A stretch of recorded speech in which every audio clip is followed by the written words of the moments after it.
Hi, I'm David Lowery. And I'm Anne Hathaway. And this is the A24 Podcast. And I've been doing a lot of podcasts lately and wondering what it's like to be in the moderator's seat. And I realize now that I don't like it. Does it feel different than being a director?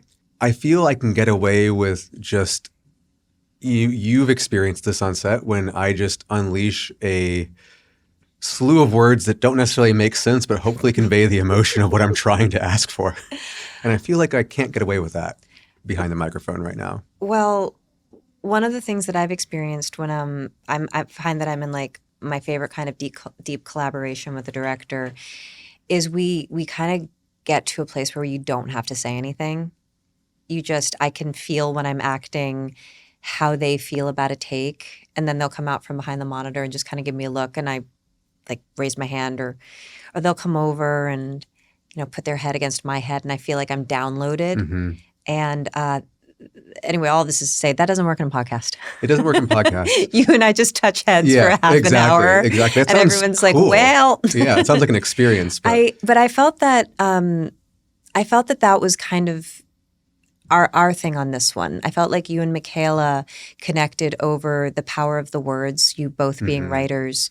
And I felt that, given, and we've talked about this, given that Mother Mary is an emotionally inarticulate person, I actually found that it really hampered my ability to communicate while I was her. Mm-hmm. And I felt like it kind of, Mother Mary is an expression of the part of you that sometimes find it difficult to find your words. So between the two of us, we had no choice but to trust the wavelength. Completely. I require those wavelengths to help me through life.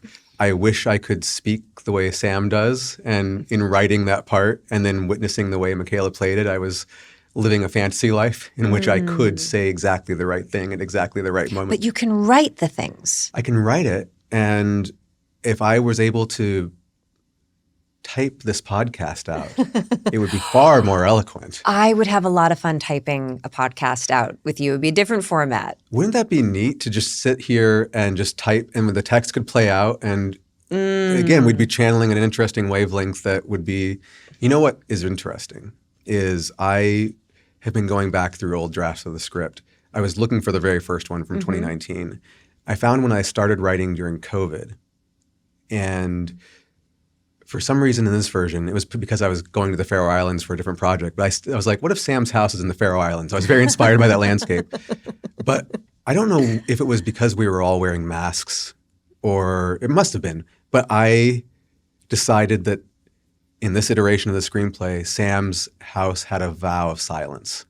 And no one was allowed to speak. And she had custom index cards or custom stationery. And the only communication was through the written word. And so it was all the same dialogue, but it had to flow differently because it was all, taking the time to write it. The film also would have been 19 hours long. That's why I stopped that version. That version made it all the way up to the dance scene. I do love that version in my head. Yes. In my head. Yeah. And I think I would like to see it in a museum. It 100% was a museum piece. See, and actually I have to say that just reminded me of something that I just treasure about you. And it came up earlier in a different conversation I was having with somebody else about one of the reasons why you're so much fun to work with is that you are so inspired by your surroundings and you have a certain type of joy in inspiration. Whereas, in other experiences that I've been in, people aren't really allowed to make suggestions. On this one, you were just down to play. Always. And I was, somebody was talking about like they had an idea for a practical shot where they didn't want to walk. And then 5 minutes later, there was an apple box with wheels on it. Yes. And you just leaned into it. And then I told the story about how we were, we had this like elaborate rig for the red fabric. And it just wasn't quite working. And we thought we were going to have to, use a computer. And we worked out that there would be a ring attached to an undergarment, a hidden undergarment, and that we would thread it through. And it wound up working. It worked perfectly. There were so many instances. You went with it. I just remember you had just such a like, I'll give it a go. Yes, yeah. And let's see where this leads us. And you weren't, bowed by the pressure of like the shooting schedule. You were just so driven by this beautiful honoring of the creative impulse. I find you can't do this in every movie, but this was a movie where I was always thinking any moment that we are in is the most important moment, and we have to see it through to its fullest. And if someone comes with an idea, bolt of inspiration out of the blue, we need to honor that. When you think about it from a production side, you always pay for something. It's like, okay, if we do this now, we're going to have to figure it out tomorrow. What if we're going to spend 2 days on the scene, whatever we were supposed to shoot tomorrow is going to have to change. But that's okay. We'll figure that out tomorrow. That's a tomorrow problem. Right now, we're exploring together and trying to find this ephemeral thing that we're after. And sometimes that is, how did they do things 100 years ago in silent films? And other times it's just trying to find the emotional voice of these moments that we are after, really trying to give those emotions the space they needed to really allow this movie in particular to manifest the way that it did was really important to me. I'm actually curious because now I'm trying to imagine the Faroe Islands version. And also I seem to remember at one draft Sam lived in a trailer and Mother Mary like broke in through a window. It was Sam's house had burned down and she was living, while it was being rebuilt, she was living in a trailer outside. And yes, Sam and Mother Mary climbed in through the window. So I was wondering about that because, I've just spoken about how you're driven by this honoring of the creative spirit. You've written countless drafts of this from 2019 onward. Do you ever stop and think, I'm asking too much of the audience? Like, does that impact your North Star? Or your vision for the movie, or is it just you? Is it, this isn't quite what I want to say? It's me. Almost always it's me. It's how can I achieve clarity? How can I find, it goes to the audience as well, because I'm thinking about how I would receive this movie if I were sitting in the dark, if I were not the one writing it, if I were an audience member, how would these things that I'm conceiving of arrive in my periphery? How would I take them in? How would I see it? Yeah. And as roundabout as I may be in getting to the point, I always want to make sure that I'm clear and lucid, and that if someone is willing to see the answer right in front of them, that it is available to them. We are never trying to hide the ball with this film or with any of my films. We are always trying to express something, maybe succinctly isn't quite the word, but it's true in spirit. In spirit. That hasn't been my experience of the word. No, but, no, it's not. But I love what you said about clarity keeps coming up. Mm-hmm. And I think to express something undeniable. Yeah. And that's one of the things that scared me the most once I kind of charted my course for how I was going to play this character was I knew I was making a choice that not everybody would understand. Mm-hmm. And that was to play Mother Mary as so broken she didn't have any fight left in her. And I thought, I can't believe I know this is technically wrong.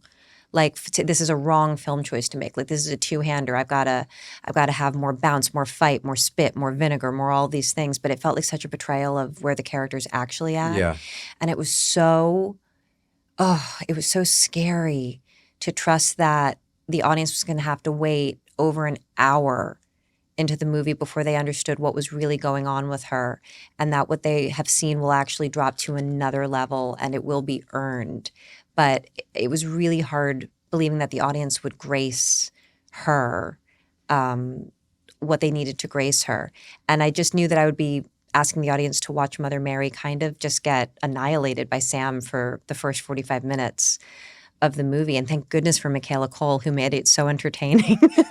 It's entertaining, that is a pleasure watching a pop star get humiliated like that. I think I'm a big believer that in the idea that all of the implicit elements of the movie are there from frame one. And so even if the audience doesn't know the actual events that led to Mother Mary's state when we meet her, there is a sense of, well, there's, I think, a great deal of empathy for her because we've seen where she came from and we see where she is when she gets to Sam's house. And in the ellipsis between those two moments, we are invited to wonder what may have happened. Yeah. And I, as an audience member, naturally approach that with great empathy. Like, how could this have happened?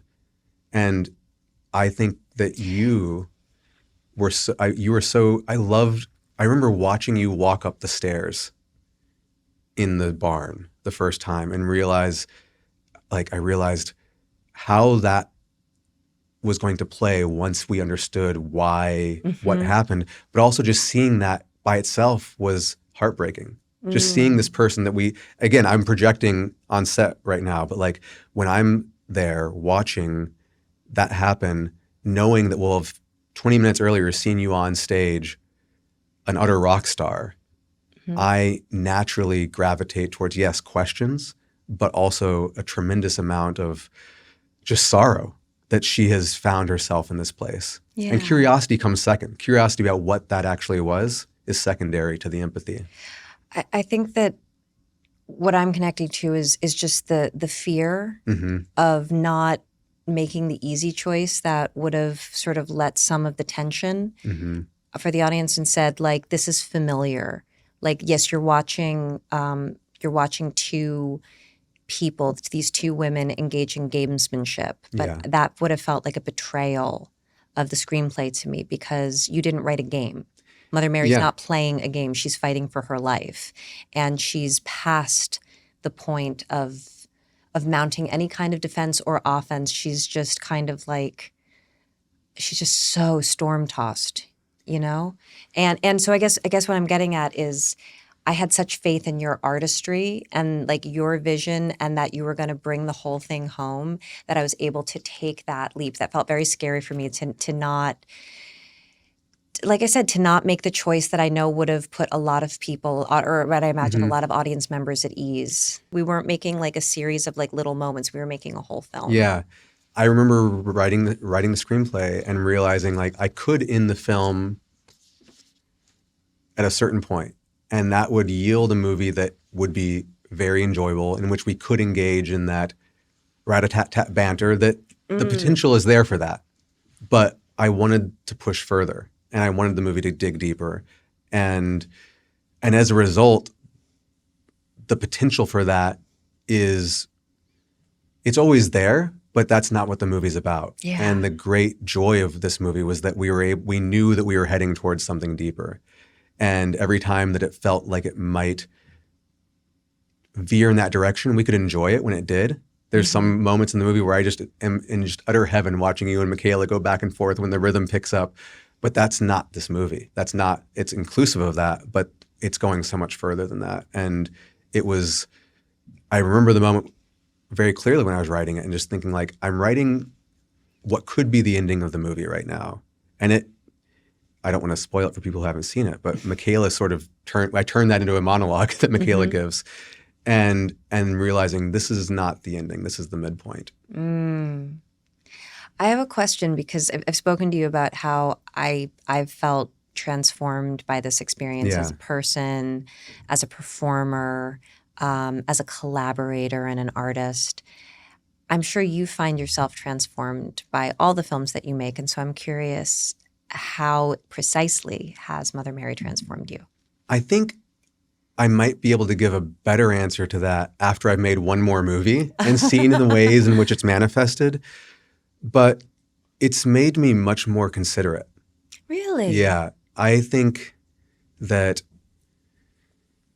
I've liked to think of myself as an empathetic director. Yes, you're a Texas gentleman.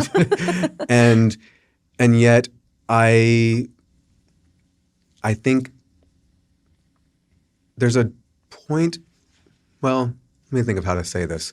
I've always hidden behind the camera. I like to be close to my cast. I like to be collaborating with them right up close, but I like the camera to also be very close. So we're usually all together, and my comfort zone is behind the camera. And I love picking out lenses. I love designing shots. I love blocking choreography. And with this movie, I wanted to share in the experience that you and Michaela were having and participate in that and learn from that. And I don't know what it was like from your perspective, but I always felt like whether it was a literal circle on the floor or a metaphorical one that we were still cocooned within, I always felt like I was participating in that exchange of energy on set and feeling it and understanding your process, both of your processes, in a way that I've never have on any other film before. And that opened my eyes to, I mean, it sounds almost silly to say this many films in, but it opened my eyes to what it means to act. And I really believe I will carry that forward on every movie I make. And the process with which I engage with a cast and with our collaboration on the text will be incredibly transformed from the experience we had together on this film. I have always been someone who I'm quick to discard dialogue. And going into this movie, I wanted to put a priority on the dialogue. It was written to be, you know, there's a lot of dialogue in it. And is there? You know, a decent amount. Yeah. And so I knew I was going to be respecting the text more than I have in previous films from the get-go. I always think about pre-production as the time where you embed within yourself all of the answers that you're going to need while you're shooting the movie. Yes, completely, totally. You just ingrain them all in yourself, and you won't remember them. But when you get to set, you will know what to do. Totally. One of the things that I try to explain to directors who don't know me is that I interrogate everything in prep. Like everything, even lines that I absolutely love. I just ask every single question. I hold everything up to the light. I poke holes in everything. And I think I know for a fact it's freaked some of them out. And I've had to say to them, I do this because I'm not going to ask a single question when we're on set. Like when we're on set, I want to be your first lieutenant. I want to execute your vision. I just want to hit the ground running and know exactly what we're doing and why. We don't have time for my questions then. So yeah, so I agree with you about like finding the answers in pre-production. I remember that as well. I remember like we went, even though we knew we weren't changing anything, we went through and talked about every single line. We had those incredible— Some lines more than once. Yes, exactly. We had we did that classic thing that you read about that I've never had the luxury of doing before, which is you tape out the set in an empty room, and you have some stand-in props, and we weren't in the actual space, but we were in a strange photocopy of it, and we were able to just investigate. Oh, right, that we were on that huge soundstage. Yeah, which is where we ultimately shot a lot of the scenes from the movie that took place on a stage. But at that point, it was completely empty, and we had a couple tables, a couple mannequins, but we were beginning to see the movie come to life in terms of how we might block it. And we also, I think, spent a lot of time just sitting around on that set listening to music, which was a huge part of the rehearsal process. I don't know about Michaela. I had a song that became my touchstone song in this one. Did you? I had like my touchstone record, which was— it came out while we were in prep, and I just listened to it nonstop, which was Kesha's Gag Order. Ooh. Which was great. It was she produced it with Rick Rubin, and I was reading Rick Rubin's book on creativity at the same time, and that record really captured the spirit of that summer, of that experience for me. Beautiful. My go-to song was the Apocalypse Song by St. Vincent. Oh, yes. I just— that song will forever be fused with the barn for me. And it became— I don't know, it just became this— I learned it so well that I felt like I could see it dimensionally, like I could see the topography of it. And there's certain, chord changes in it that every time I think about it, like it would lift me up and drop me off someplace else, and it wound up becoming like my dance partner, the unseen dance partner in so many of the scenes. Speaking of dance partners, do you want to read the descriptor of the dance? I mentioned that I was going back through old drafts of the script, but those were all the old ones. And we've been talking so much about the performances, and in particular the choreography in the barn. And I was just curious how it was described in the screenplay that we locked in late April of 2023. Yes. And so I've got it right here, and I will just narrate it. Sam says, "Because I don't want to break my streak." Mother Mary says, "Of what?" Sam says, "Of not listening to your music." Mother Mary pauses, thinking about how much she's going to let that sting, how much she's going to take the bait. And then, without a word, she closes her eyes, collects herself. She finds her starting position, and she begins to dance. Her bare feet clap, then pound against the wooden floor as she goes through her paces. She kicks up dust from the floor. It shimmers in the air, giving volume to the light around her. Without any music, the dance seems like work. The effort to move the way she's moving, to lift off from the floor, to achieve that state of grace she's reaching for. But she does achieve it.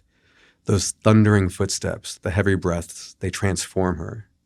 Sam watches, at first bemused, then something else, transfixed. Mother Mary leaps up, but then she lands too hard, stumbling. Her knee goes in a weird direction. It looks like it's about to snap. She cries out in pain. Sam rises and said, "Well, but Mother Mary holds up her hand. I'm not done yet." She catches her breath, pops her knee back into place, and then rises and continues marking the choreography, slicing through the air like a knife one moment and a hammer the next, her skill and precision pulling the music out of the silence. She leaves the stage behind, advancing through the space, circling Sam as the performance builds to a peak. And then she's finished. That's it. How do you feel that compares to what Danny and I came up with? I think that covers the first third of what you and Danny came up with. Mm-hmm.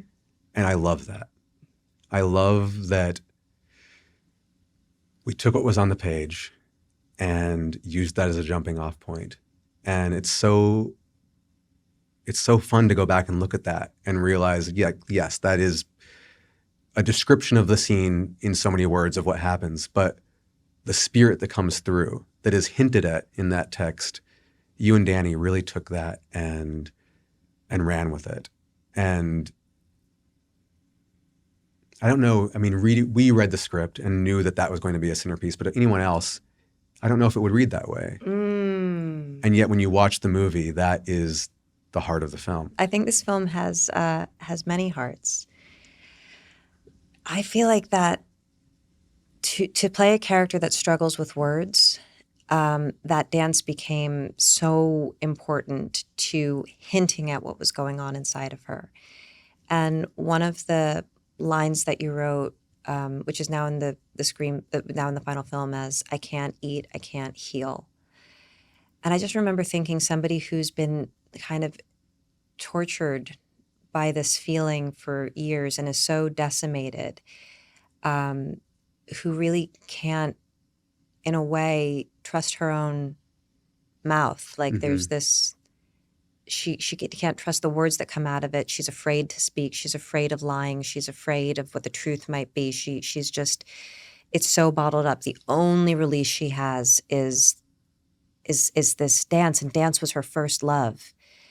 But now but the spirit that's come to claim her is also claiming that, and that it's this thing inside of her that takes over. And that became so much of the thrust of what Danny and I were working on, was how Mother Mary can't, and that's part of the reason I think why everybody's afraid of her singing her song and exposing her truth, because it goes to this primal, ugly, brutal place that nobody associates her with, that she knows she can't do, that it's not allowed, that it would frighten people.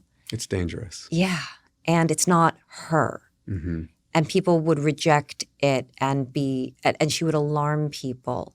And since that she's kind of crafted her identity as a safe space for so many people, that would be a violation, and she can't bear that thought. So in a way, Sam's the first person who sees the dance and isn't frightened by it. And it was amazing getting to create it with Danny. All of those weeks and months in the dance studio to learn all of those movements, to kind of first build an iconography and then tear it apart. Yeah. It was really incredible. And it was truly, I always thought of it as like watching the two of you build a vocabulary. And when you think about it in those terms, this is a movie, especially in that first half, where Sam gets a lot of monologues. Yeah. But that's Mother Mary's monologue. Yeah. Yeah.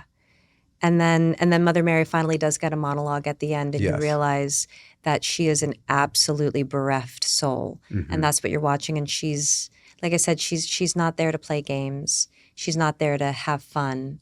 There's no subterfuge. No, she the only thing she has is her weeping, bleeding heart. I love weeping, bleeding hearts. make me feel. They're They make me they're feel your happy seen. place. They make me feel seen. One last thing I have to say, because we are wrapping up. I just have to give a shout out to the Nick Cave book, Faith, Hope, and Carnage, which became kind of a touchstone text for all of us on this film, and informed. I know it informed you. Is there anything you want to say about that book? That book has brought. I'm not a particularly religious person, but it has brought spirituality back into my life. Wow. And I don't want to define that. I don't want to put a name to it, but it did introduce me or reintroduce me to a concept that there's more to our universe than what we behold. And it's something that I've read and reread, but it certainly played a huge part in the digging deeper that this movie required of all of us. When I was writing the script and reading that book, there was an inquiry at the core of that conversation that Nick Cave is having. And I wanted this movie to be possessive of that same spirit of inquiry. And it's one that I'm carrying with me as we walk out of the studio. It's something that I will never shake. So I guess ending by thanking Nick Cave is a pretty good way to. It's a great way to Great go way out. to leave the studio. Yeah.